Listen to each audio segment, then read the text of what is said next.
Hi, welcome to కమ్మని రుచులు.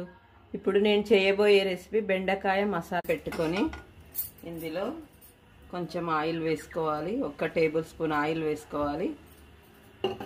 బెండకాయలు ఇట్లా సన్నగా పొడుగ్గా కట్ చేసుకోవాలి.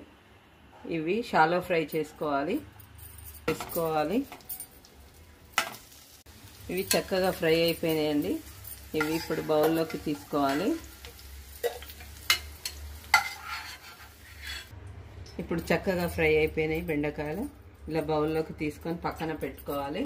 ఇప్పుడు ఈ ఆయిల్లోనే 2 టమాటాలు కట్ చేసుకోవాలి. కట్ చేసుకొని ఇవి కూడా మగ్గించుకోవాలి. ఇప్పుడు టమాటాలు చక్కగా మగ్గిపోయినాయండి.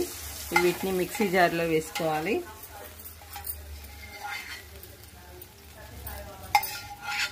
ఇవి కొంచెం చల్లగైన తర్వాత పల్లీలు వేసుకోవాలి.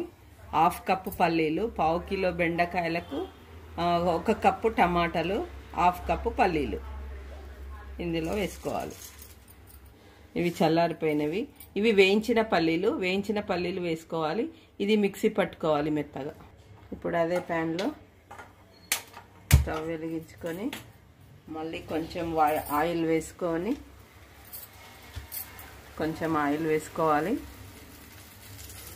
ఇప్పుడు ఆయిల్ వేసుకున్నాము.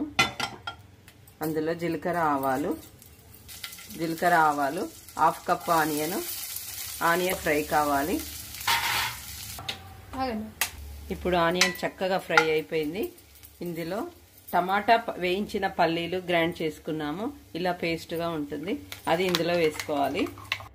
ఇప్పుడు ఈ గ్రేవీలో చక్కగా మిక్స్ చేసుకోవాలి. ఈ గ్రేవీని ఇందులో 1 టీ స్పూన్ కారప్పొడి వేసుకోవాలి. 1 టీ స్పూన్ కారప్పొడి వేసుకోవాలి.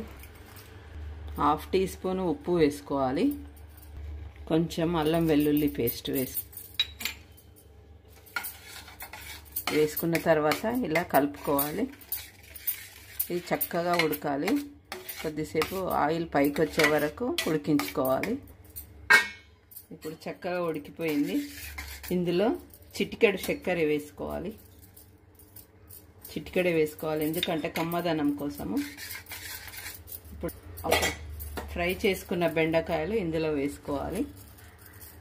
వేసుకున్న తర్వాత ఇవి చక్కగా ఉడకాలి. కొంచెం ఉడికిన తర్వాత ఆఫ్ చేసుకోవాలి స్టవ్.